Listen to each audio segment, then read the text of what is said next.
شارێکی وڵاتی بەرازیل هەموو جیهانی تووشی شۆ کردووە. دەزانن بۆ؟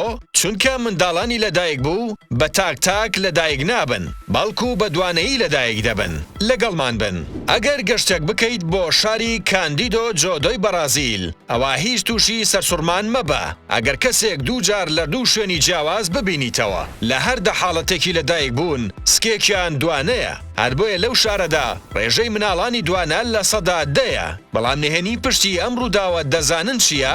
لێکۆڵەران لەو باوەڕێدان هۆکاری پشتی ئەم حاڵەتە دەگەڕێتەوە بۆ پزیشکێکی ئەڵمانی کە پزیشکی تایبەتی هیتلەریش بووە. پێگەیەکی گرنگی لە ئەڵمانیا هەبووە، بەڵام لەبەر چەند هۆکارێک هەڵدێت بۆ وڵاتی بەرازیل.